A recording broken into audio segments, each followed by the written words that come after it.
My name is Sarah Merritt. I'm 37 years old, and on a Tuesday morning in October, I woke up in a hospital bed with a 6-inch scar on my left side, a catheter I didn't want to think about, and my husband Daniel's hand wrapped around mine. He was crying. Not the quiet kind, the kind that shakes a man's shoulders, the kind you can't perform. I remember thinking, this is real. He really loves me. I gave him the right kidney and I'd do it again. 11 days later, I was home, moving slowly, sleeping in 2-hour intervals, living on broth and the specific exhaustion that comes from giving a piece of your body to another person. Daniel was back at work by day 9. On day 11, I picked up his phone to check the time because mine was dead. I wasn't looking for anything. I want you to know that. I wasn't suspicious. I wasn't checking. I was just tired, and I needed to know if it was too early to take my next pain pill. The message was already open on the screen from a contact saved as our work. It said, "Don't worry about Sarah. She was always going to do it. She's that kind of woman." Honestly, she was just a backup plan. In case the donor list took too long, I would have found another way. I read it 4 times. I set the phone face down on the nightstand. I stared at the ceiling, the same ceiling I'd stared at for 11 days, and I took the slowest breath of my entire life. Before I tell you what happened next, if this story is already sitting somewhere in your chest, like you recognize something in it you didn't want to recognize, take a moment to like and subscribe. Drop your location and the time in the comments.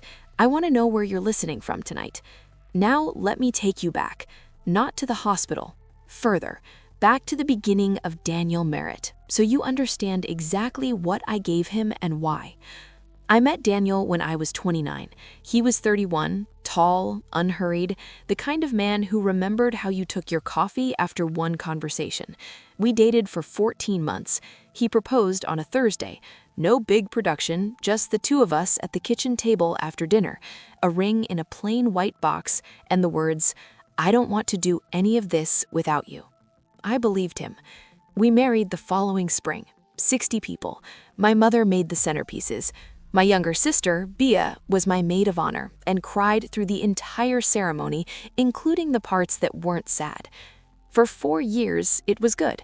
Not perfect. No marriage is perfect, but good in the ways that matter. We argued about money and then made up. We built a savings account. We talked about children without deciding. We made a home out of a 2-bedroom townhouse with a leaking bathroom faucet we kept meaning to fix. Then, 18 months ago, Daniel got sick. It started as fatigue, then swelling, then a number his doctors said quietly, the way doctors get quiet when they need you to understand the weight of what they're about to say. Stage 4 chronic kidney disease, progressing fast. The donor list wait time, 4 to 7 years. Daniel was 36. I didn't hesitate. I want to be honest about that, because it matters later. I didn't sit with it for weeks or agonize or ask for time. I looked at my husband across the doctor's office and I said, "Test me." I was a match. The surgery was scheduled for October 14th. 2 separate procedures, his and mine, same hospital, different floors. My mother flew in from Portland. Bia took 2 weeks off work. Daniel's family, his mother Connie, his brother Marcus, his sister-in-law Trish, filled the waiting room. Connie held my hand before they wheeled me in. She said, "What you're doing, there are no words for it." I said, "He's my husband. There's nothing to say." I went under at 7:40 in the morning. I came out with 1 less kidney and a scar that will be with me for the rest of my life. And for 11 days, I believed it was the best decision I'd ever made. Day 12. I didn't confront Daniel that day. I want to explain why, because it's not what you might expect. It wasn't fear, it wasn't denial. It was something colder and more deliberate than either of those things. I put his phone back on the nightstand. I took my pain pill. I went back to sleep. When he came home that evening, I was in the kitchen making tea, the slow, careful way I had to do everything those weeks. One hand on the counter, weight on my right side. He made dinner. We watched TV. He went to sleep. And I lay in the dark beside him, This man who had cried at my bedside 11 days ago with his whole body shaking, and I thought about a word: backup plan. I thought about it for a long time. The next morning, while Daniel was in the shower, I picked up his phone again. This time, I was looking. Our work had a full name in the email thread linked to the number: Rachel Odom. I searched the name: LinkedIn, Instagram, a woman, 34, who worked in Daniel's building, not his department, 2 floors up.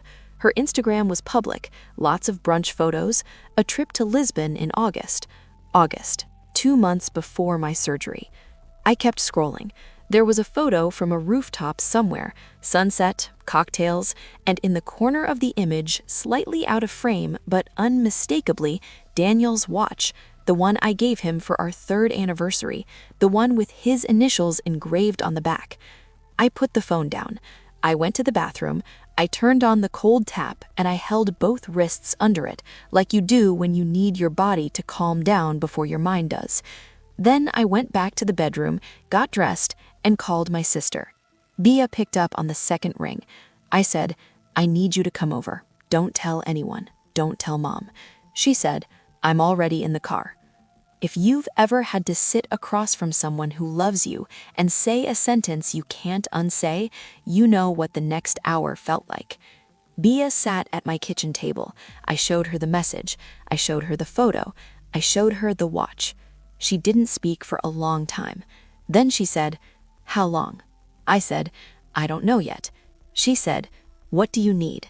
And I want to pause here because that question, "What do you need?" is the question I hadn't been asked in 18 months. 18 months of specialists and blood panels and pre-op appointments and surgical prep and recovery schedules, and every question in every room had been about Daniel. What does Daniel need? How is Daniel doing? Is Daniel strong enough? And here was my sister at my kitchen table asking what I needed. I started to cry, not about Daniel, about that. If you're someone who's been asked to give and give until you forgot you were allowed to have needs too, drop a comment. Just one word. Tell me where you are tonight. And if you haven't subscribed yet, do it now, because what I did next is the part of this story that changed everything, and I don't want you to miss it. I gave myself 3 weeks. Not to decide whether to leave, I had decided that on day 12, lying in the dark next to him. I gave myself 3 weeks to do it right. I called a lawyer on day 14, a woman named Patricia Osai, who came recommended by a friend of Bia's. I sat in her office with my surgical compression garment still under my shirt, and I told her everything. She listened without interrupting. When I finished, she folded her hands and said, "I want you to understand something. In many states, a medical gift of this magnitude, an organ donation made within a marriage, is considered when evaluating the division of assets. It won't appear on a balance sheet, but a judge will hear it." I said, "I know." She said, "Do you want him to know you know before or after the papers are filed?" I thought about it for exactly 4 seconds. I said, "After." Week 2, Daniel noticed I was quieter. He asked twice if I was okay. I said the recovery was harder than I expected emotionally. He nodded. He said, "That makes sense." He rubbed my back and said, "You've been so strong through all of this." I nearly laughed. I didn't. I smiled and said, "I'm just tired." He believed me because he needed to, because it was easier than looking closer. Some people look at the person they've wronged and see guilt. Daniel looked at me and saw someone who would absorb whatever he handed her and call it love. He wasn't entirely wrong about that. He was wrong about the past tense. Week 3, a Thursday, Daniel left for work at 8:15. By 8:30, Bia was at the front door with 3 boxes and a roll of tape. I had already been through the house once, quietly, carefully, over 2 weeks, in the slow, deliberate way I did everything those months. My grandmother's china, my mother's recipe box that had lived in our kitchen since we moved in, the photo albums, the external hard drive with 7 years of our life on it. I didn't take anything that was his. I didn't touch the watch. By noon, I was at Bia's apartment. 2 suitcases, 3 boxes, 1 kidney. Patricia filed the papers at 2 p.m. Daniel was served at 4:47 p.m. I know the exact time because Bia had a contact at the process server's office and texted me when it was done. I was sitting on Bia's couch with a cup of tea going cold in my hands, and I thought about October 14th, about going under at 7:40 in the morning, about trusting someone with your open body while you are completely helpless, completely his. Backup plan. I took a sip of cold tea. My phone rang at 5:02. Daniel. I let it ring. He called 11 times that evening. He texted, "Sarah, please, I can explain." Then, "It's not what you think." Then at 9:17 p.m., the one I had been expecting, "Who told you?" Not a question, a statement. The kind of message a man sends when he's realized the problem isn't the thing he did, it's the information getting out. I didn't respond to any of them. At 11 p.m., my phone buzzed again. A different number. Connie, his mother. I stared at her name for a long time. Then I picked up. Her voice was strange, thick and careful, like someone walking a hallway in the dark. She said, "Sarah, I didn't know. I need you to know that I didn't know." I said, "I believe you, Connie." She started to cry. Real crying, not performed. She said, "You gave him your kidney. You gave him your—" And she couldn't finish the sentence. I said, "I know." She said, "I am so sorry. I am so ashamed of my son." We stayed on the phone for a long time after that, mostly quiet. There are conversations where the words aren't the point. You're just making sure the other person knows they're not alone in what they're carrying. When we hung up, I sat in the dark in Bia's spare room, and I let myself feel the full weight of it for the first time since day 12. And then I went to sleep. Subscribe and turn on notifications right now, because what happened when Daniel showed up in person and what I said to him with the door still half closed, that part of the story is something I need you to hear. 3 days after the capers were filed, Daniel came to Bia's apartment. She opened the door. He said, "I need to talk to Sarah." Bia said, "She knows that." He looked past her shoulder, and I was standing in the hallway, 10 feet back, arms crossed, still healing, still moving carefully, the scar still pulling when I turned too fast. He looked at me the way people look when they've rehearsed something and suddenly can't remember the lines. He said, "Sarah, I love you. Whatever you saw." I said, "Don't." He stopped. I said, "I read the message, the whole thing. I know about Rachel. I know about Lisbon. I saw your watch in her photo. I know it was happening before the surgery."